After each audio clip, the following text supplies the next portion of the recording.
Gamification: transform tedious tasks into team excellence. Are your team meetings feeling like a snooze fest?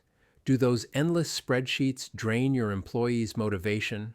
What if I told you the secret to unlocking peak team performance isn't another motivational seminar, but a gaming console? In this video, we're revealing how to transform those tedious daily tasks into epic challenges, igniting a level of engagement and productivity you never thought possible. Hey there, I'm Scott Lindsay, and look, I've been in the trenches for decades as a chief risk officer, chief compliance officer, and even CFO of a publicly traded bank. I've also built and scaled an internet solutions company that served over 85 financial institutions. So when I talk about productivity drains and team disengagement, I'm not reading from a textbook. I've watched talented people slowly check out because their work felt like, well, work. Today we're diving into something that sounds almost too simple to be effective. But here's the thing. When you understand the mechanics behind it, gamification becomes one of the most powerful tools in your risk mitigation arsenal. Yeah, you heard that right. Disengagement is a risk, and we're going to treat it like one. Before we get into the weeds here, do me a favor. If you're dealing with team motivation issues or you're just curious about making work more engaging, hit that like button and drop a comment telling me what your biggest productivity challenge is right now. And subscribe to Small Business Risk because we're going deep on the real issues that keep your business vulnerable. The disengagement drain. All right, let's talk about the elephant in the room. You know what the biggest hidden cost in most small businesses is? It's not your overhead, it's not your supply chain, it's the slow bleed of team disengagement. And here's what makes this so insidious. It doesn't announce itself. Nobody walks into your office and says, "Hey boss, I've completely checked out mentally, but I'm still showing up for my paycheck." The numbers are actually staggering when you dig into them. Gallup research shows that disengaged employees cost the global economy around $8.8 trillion annually. Now, you might be thinking that's all about the big corporations, but scale that down to your 10-person operation, and you're looking at maybe 30 to 40% of your payroll going toward people who are physically present, but mentally somewhere else entirely. I've seen this play out in so many ways. There was this mid-sized insurance agency where the claims processing team was making an absurd number of errors, not because they didn't know what they were doing. These were seasoned professionals. The problem was that after processing your 100th claim form that looks exactly like the 99 before it, your brain just goes on autopilot. And autopilot means mistakes. Mistakes mean rework. Rework means frustrated customers. You see where this goes. Here's the thing about routine tasks, and I learned this building compliance programs. They're absolutely necessary, but they're also soul-crushing if you don't build some kind of engagement mechanism around them. When you're asking someone to do data entry for 8 hours a day, or reconcile accounts, or follow up on overdue invoices, you're essentially asking them to fight against their brain's natural craving for novelty and challenge. The silent killer isn't the task itself. It's that moment when completing a task stops feeling like an accomplishment and starts feeling like just another item checked off an endless list. That's when quality drops. That's when sick days increase. That's when your best people start browsing LinkedIn during their lunch break. The gaming incentive revolution. So let's talk about gaming your work incentive environment, but let me be clear about what we're actually discussing here. We're not talking about putting a Pac-Man machine in the break room or having everyone wear funny hats. Real gamification in a business context is about taking the psychological principles that make games compelling and applying them to work processes. You know what makes games addictive? It's not the graphics or the storyline. It's the feedback loop. You do something, you immediately see the result. You understand how that result moves you toward a goal, and you want to do it again. That's it. That's the secret sauce. Now, in the business world, we've traditionally been terrible at this. Someone processes invoices all week, and the only feedback they get is nothing, unless they screw up. Then they hear about it. So we've essentially created a system where you're invisible when you're doing great and spotlighted when you mess up. No wonder people disengage. Let me give you a real use case. There's a logistics company that was struggling with warehouse accuracy. They had a persistent problem with missed picks, Workers would grab the wrong item from the shelf, and it would create a cascade of issues downstream. The traditional approach would be more training, more audits, more supervision. Instead, they implemented a system where each picker got real-time accuracy scores displayed on their handheld device. But here's where it gets interesting. They didn't just show individual scores, they created teams that competed weekly, and the winning team got first choice of shifts the following month. Suddenly, you had team members coaching each other, double-checking processes, and actually caring about accuracy rates. Within 3 months, mispicks dropped by 60%. Not because they hired better people or implemented better technology, they just tapped into something fundamental about human psychology. The psychology of play is fascinating when you really dig into it. Daniel Pink talks about this in his work on motivation. Humans are driven by autonomy, mastery, and purpose. Games naturally provide all three. You have choices about how to approach a challenge, you can see yourself improving, and you're working towards something meaningful within that game's context. The mistake most businesses make is thinking gamification is about badges and leaderboards.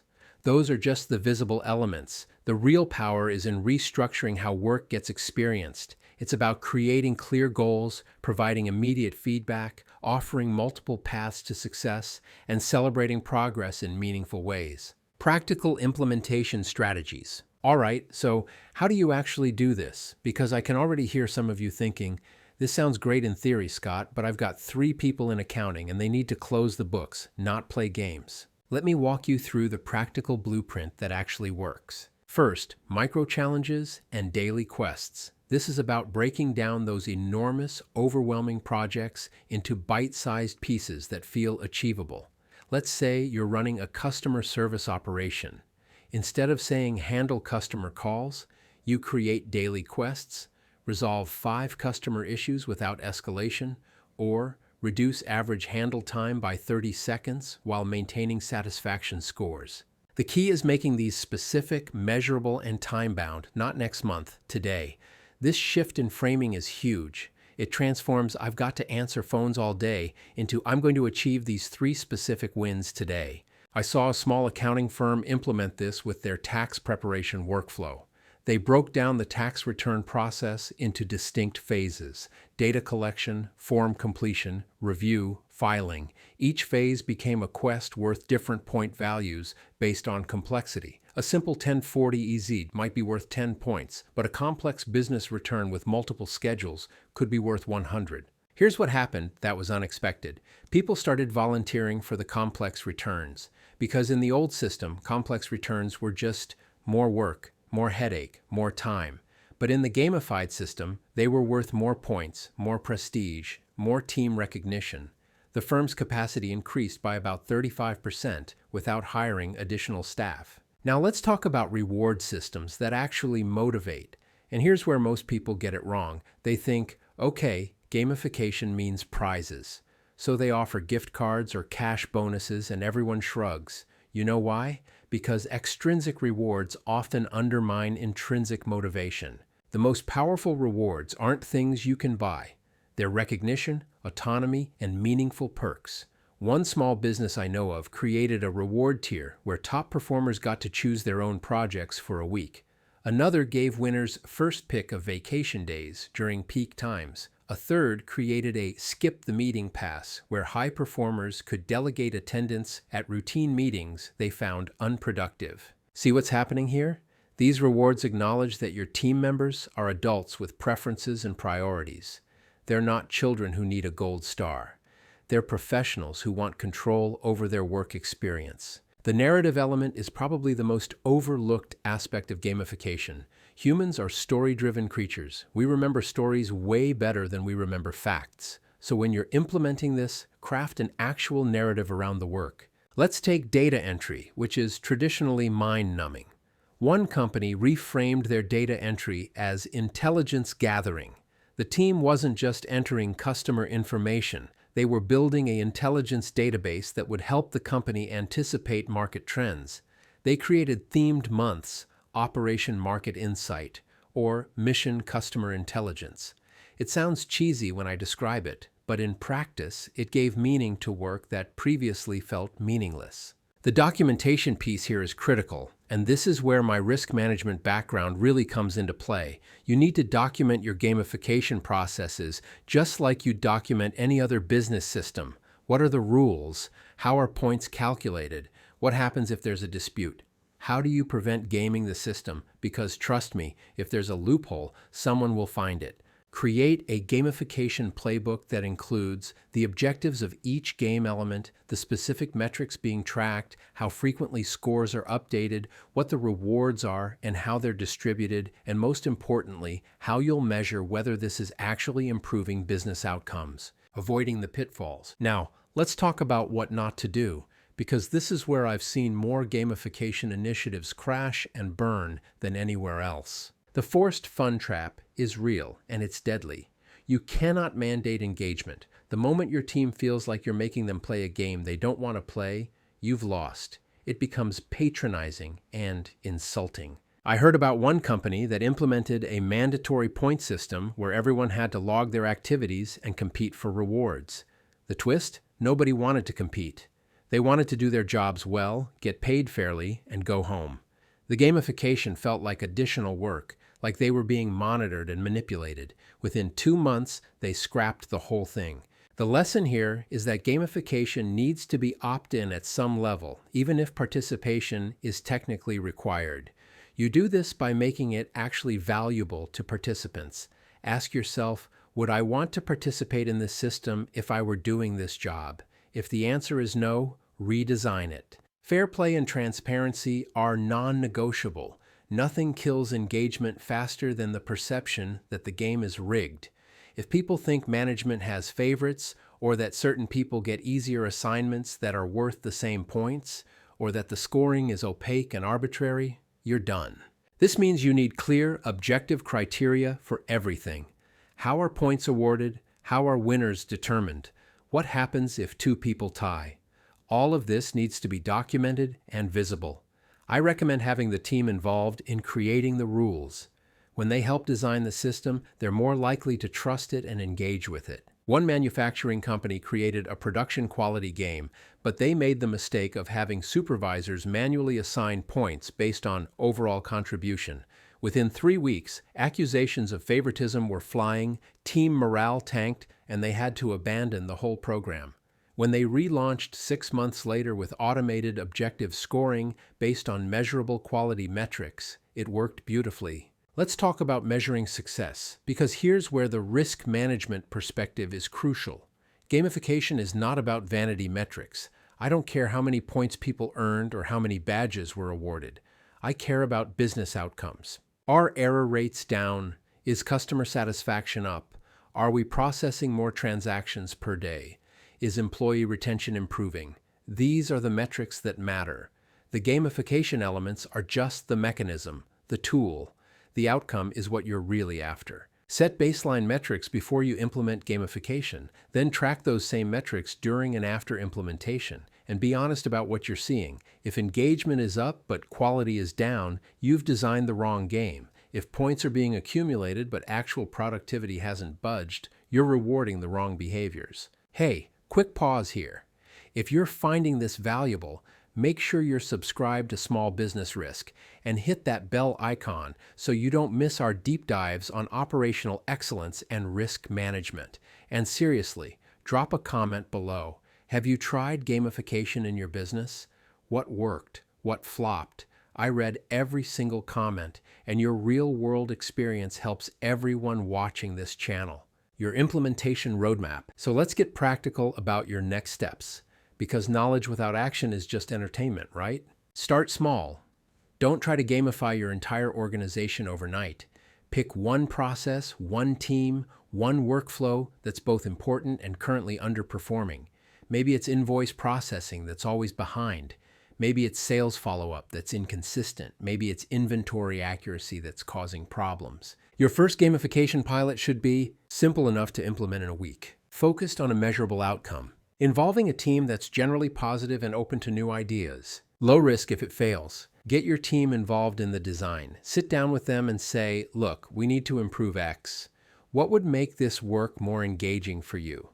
You'll be surprised at what they come up with. Often they'll suggest things that are simpler and more effective than what you would have designed. One customer service team I know of designed their own gamification system where they earned points not just for call volume, but for solving problems that prevented future calls. It was brilliant. They essentially gamified themselves out of work, but they did it in a way that improved customer experience and gave them time to focus on more complex issues. Set a trial period. 3 months is usually good. At the end of that period, look at your metrics honestly. Did the needle move on the things you care about? What did participants say about the experience? What would you change? The long-term ROI of gamification is actually pretty compelling when you look beyond the immediate productivity gains. You're building a culture that values excellence, recognizes contribution, and makes work more than just a paycheck. That culture becomes a competitive advantage that's really hard for your competitors to replicate. I've seen businesses where gamification became part of their identity.